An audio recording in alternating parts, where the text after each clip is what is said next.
I never thought a simple uniform could change the way I saw myself, but that day, everything shifted in a way I couldn't have imagined. It all started when I got the call to work as a temporary assistant at this incredibly fancy household. I had no idea it was one of those ultra-strict image-focused homes, the kind where every detail was scrutinized, from the angle of the curtains to the exact crease in your shoes. I thought, okay, it's just cleaning, nothing embarrassing. How bad could it be? I couldn't have been more wrong. When I arrived, the manager handed me the uniform, a classic black and white Maid outfit that looked tiny, almost fragile in my hands. I laughed nervously, thinking maybe it was a joke.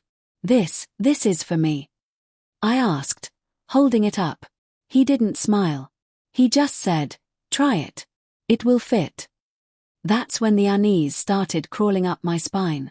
I had never been much smaller than my peers, but this outfit seemed made for someone else entirely. I went into the changing room, heart thudding. The fabric was stiff, the seams tight, and as I tried to step into it, I realized it wouldn't close properly. My chest felt awkward, my arms cramped, and the skirt barely reached halfway down my thighs. I was frozen. I wanted to run out, to say I couldn't do this, but the thought of being dismissed, of failing before I even started, anchored me in place. Then I heard a soft knock on the door. "Need help?" The voice was calm, almost soothing. I hesitated. Could I really ask for help with something like this? But when I opened the door, there she was, the house's lead maid. She was poised, confident, dressed immaculately, and she looked at me with something I couldn't quite read. Was it amusement? Concern? Expectation? "You'll wear it," she said simply, almost like stating a fact. "It doesn't fit because it's not meant to. But we'll make it work." I swallowed hard. I wanted to protest, to tell her I couldn't possibly squeeze into this, but there was an authority in her tone I couldn't defy. She stepped closer, examining me as though assessing what needed to be done. She measured, adjusted, and with a few deft movements, began manipulating the fabric. I felt the uniform tighten in some places, loosen in others. The feeling was strange, partly constricting, partly exhilarating, as if the fabric itself was reshaping me.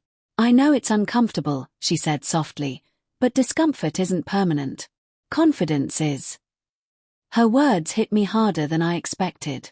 I had spent most of my life shrinking, trying to fit into spaces that weren't meant for me, but here was someone literally forcing me into a uniform, and it was as if the act itself was telling me I could transform into someone else, someone graceful, precise, polished.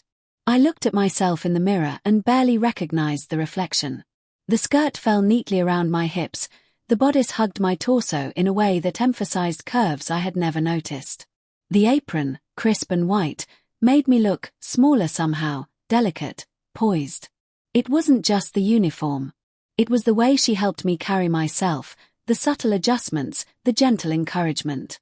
Every tug of fabric, every folded hem, reshaped not just the material but the image I had of myself. And yet, beneath the thrill, there was an unsettling twist. I felt exposed in a way I had never experienced. My identity, my usual casual demeanor, suddenly felt foreign. The uniform wasn't just clothing, it was a mask, a role I wasn't sure I could inhabit. And yet, paradoxically, I wanted to. The day started slowly. I carried trays, dusted polished wood, arranged flowers with precision I didn't know I possessed.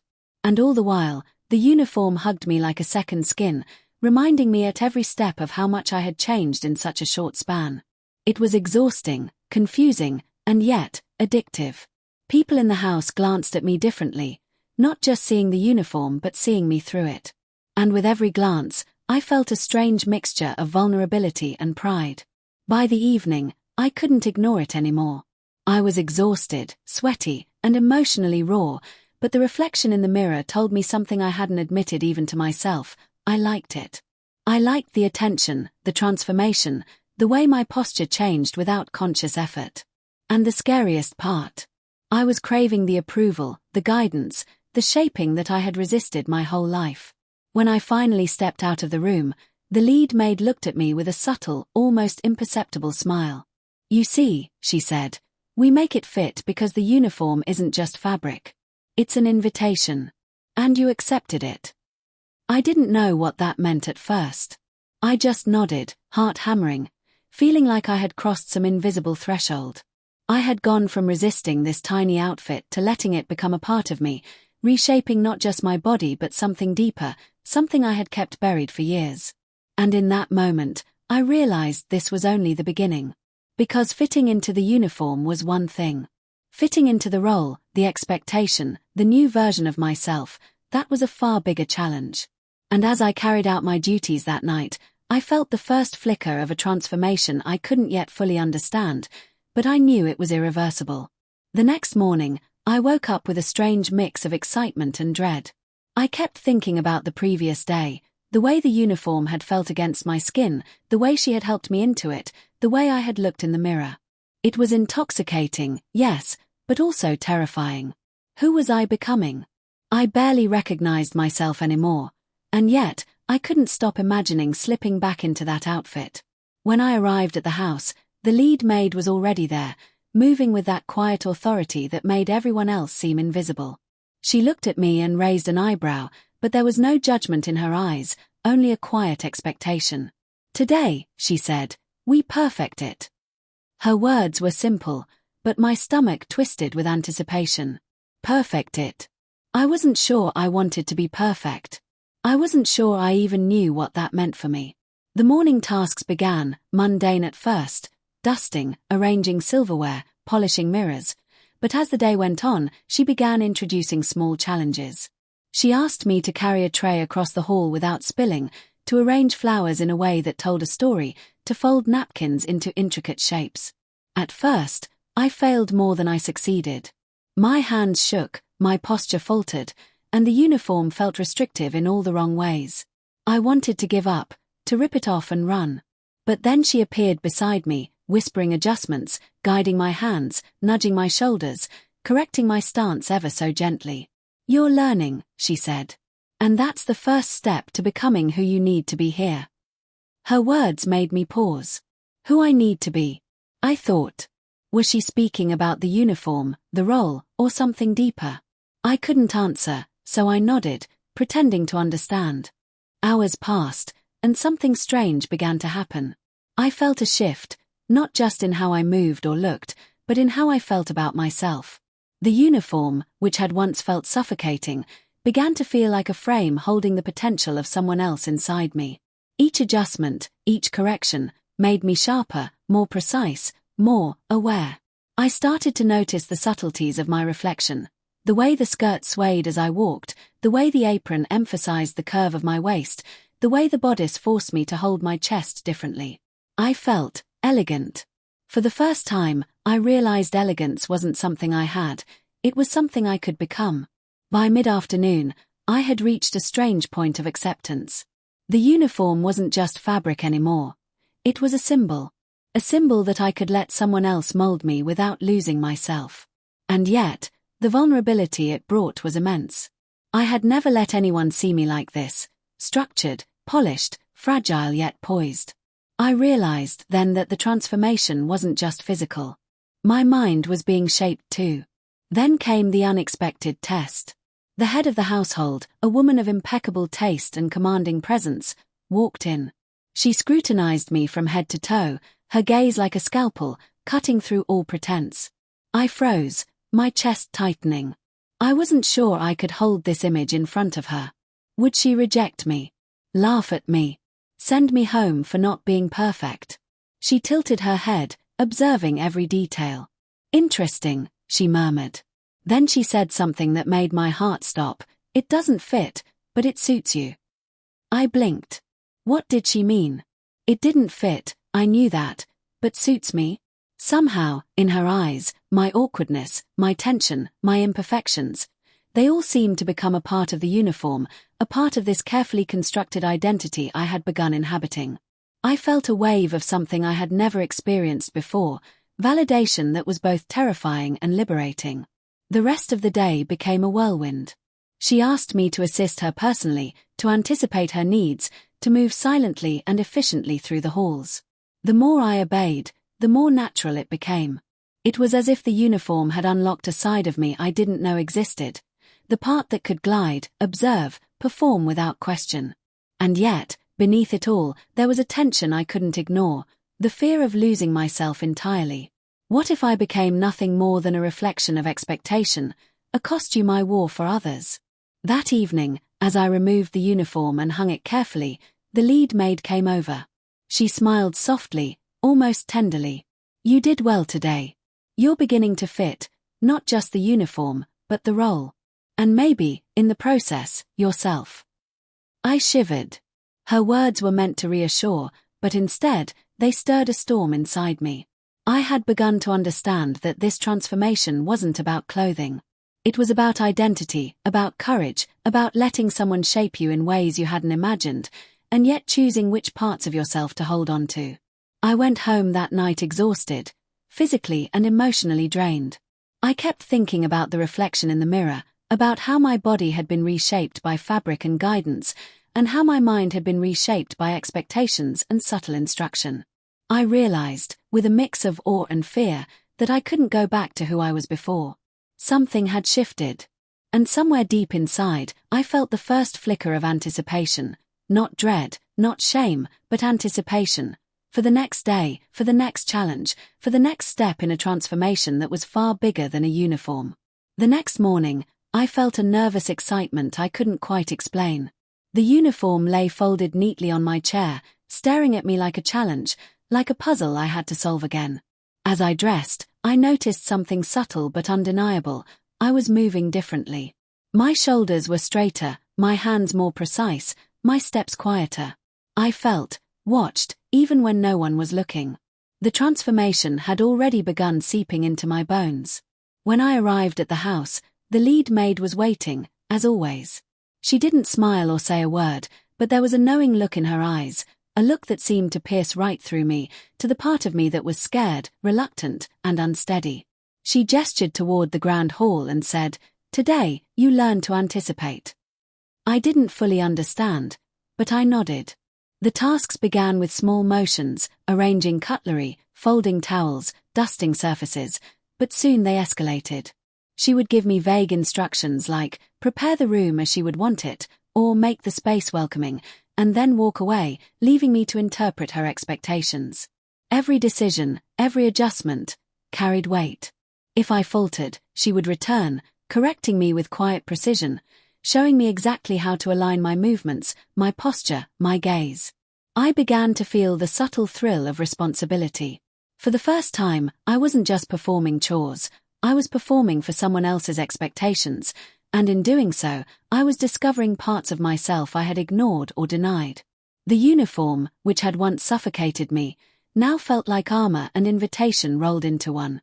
I was vulnerable, yes, but the vulnerability carried power too. The act of being molded, of learning to fit, made me sharper, more aware of my own potential. But the emotional tension was relentless. With every adjustment, every correction, I felt my old self slipping slightly further away. I began to notice how I moved in public spaces now, subtly glancing at mirrors, noticing the sway of my skirt, the crispness of my apron. At home, I would unconsciously mimic the posture I had learned, the careful grace that had been impressed upon me. Was this me, or the person they wanted me to be? The line blurred. Then came the evening challenge. The head of the household asked me to assist her in an event she was hosting. I was to serve, observe, and manage the subtle details while remaining almost invisible, yet entirely present. My nerves were tight, my stomach twisting. The thought of failing, of revealing some imperfection in front of guests, made my hands sweat. But the uniform, tight, structured, unforgiving, reminded me to hold myself steady.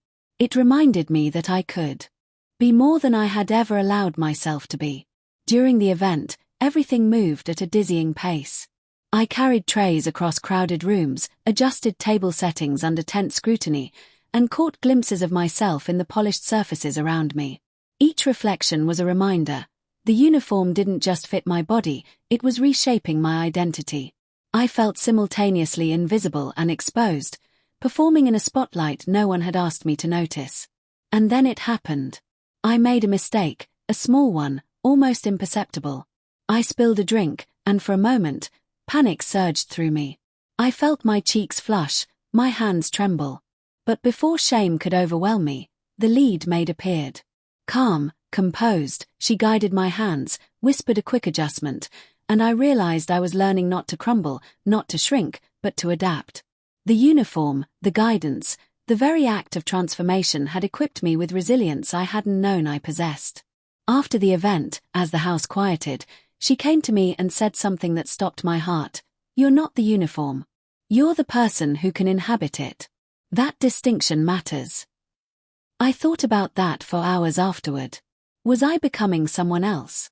Or was this a discovery of parts of myself I had never allowed to surface? I couldn't answer, but the thought stayed with me, burning quietly, reshaping how I saw myself. By the end of that night, I was exhausted in a way that went beyond physical fatigue. My body ached, yes, but my mind was heavy with reflection. I was no longer just a person in a uniform. I was someone negotiating a new identity, balancing vulnerability with control, exposure with confidence. And the scariest part, I was starting to crave it. I was beginning to crave the shaping, the molding, the invisible hand guiding me toward something I couldn't yet name. As I lay in bed that night, uniform folded neatly on the chair, I realized something that shook me to the core. The transformation wasn't over. It wasn't even just beginning. The uniform had forced me into a new shape, yes, but the real work, the emotional, psychological, internal work, was only just starting. And deep inside, in a quiet, almost terrifying way, I felt ready.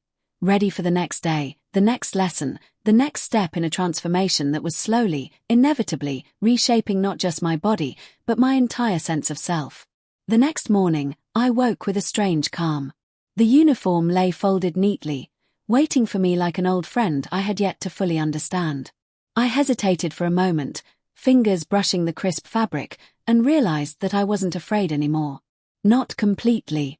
Something had shifted. Whatever vulnerability and doubt I had felt before had been tempered by resilience, by the knowledge that I could carry this role, and perhaps even carry myself differently than I ever imagined.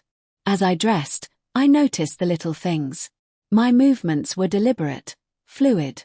The skirt fell perfectly. The apron stayed crisp. My reflection in the mirror no longer felt foreign. It felt like a version of me that was strong, precise, and quietly commanding. I wasn't hiding behind the uniform anymore. I was stepping into it, and in doing so, stepping into myself in a way I had never allowed. The lead maid met me in the hallway. There was no reprimand, no instruction, only a quiet acknowledgement. She simply said, "Today, you lead." My stomach flipped. Lead. Me. I had spent weeks learning, adapting, following. Now, I was being asked to take initiative, to embody all the lessons, all the subtle shaping that had been forced and nurtured into me. My heart pounded, but instead of fear, a strange thrill surged through me. I nodded. The day was intense. Tasks were no longer guided. I was expected to anticipate, to correct, to manage not just the work but the environment, the flow, the subtle cues of those around me. I felt every step, every adjustment, and I felt the eyes on me, not judgmental, but attentive. I realized I was holding more than trays and dusters. I was holding attention, perception, expectation. And for the first time, I felt a sense of pride that was entirely my own. Midday brought the final test. The head of the household asked me to serve tea to a group of distinguished guests. I felt the old panic rise, the fear of spilling, of faltering. But then I remembered the lessons, the adjustments, the guidance that had shaped me. I moved with purpose, each step precise, each motion confident. And when I delivered the tea, the nod of approval I received sent a shiver down my spine. I had done it. Not because the uniform fit me perfectly, it hadn't, but because I had learned to fit into the role, and in doing so, I had found strength I didn't know I possessed. After the guests left, the lead maid approached me, her expression unreadable at first, then softening. "You see now," she said, "the uniform doesn't make the person. The person makes the uniform. And in that act, you make yourself." Her words echoed in my mind long after she left. I realized she was right, not just about the uniform, but about me. I had been shaped, yes, guided, yes, but ultimately, I had made choices, adapted, and in doing so, had uncovered a part of myself that had been buried under doubt, fear, and uncertainty. That night, I took off the uniform, folded it carefully, and looked in the mirror. The reflection staring back wasn't someone else, it was me. Different. Yes. Stronger. Yes. More aware, more poised, more present in my own body and mind than I had ever been. But still me. And in that realization, I felt a quiet joy, a sense of completion that I hadn't expected. The uniform hadn't fit me at first, but through guidance, challenge, and perseverance, I had found a way to make it fit. And in making it fit, I had found a way to make myself fit into the life I wanted to live, a life defined not by fear or hesitation, but by courage, acceptance, and the willingness to transform. I knew then that the experience wasn't just about the uniform or the role. It was about identity, resilience, and the strange, beautiful process of becoming more than you thought you could be. And though the journey had been filled with doubt, struggle, and emotional upheaval, I realized I wouldn't trade it for anything. Because the uniform didn't just fit me, it revealed me. And for the first time, I felt at home in my own skin, in a way I had never before experienced. The uniform, the guidance, the transformation, they weren't constraints. They were keys, unlocking a door to a version of myself I had been too afraid to meet. And as I turned off the lights that night, I smiled softly, knowing that the person I had become was only just beginning to live.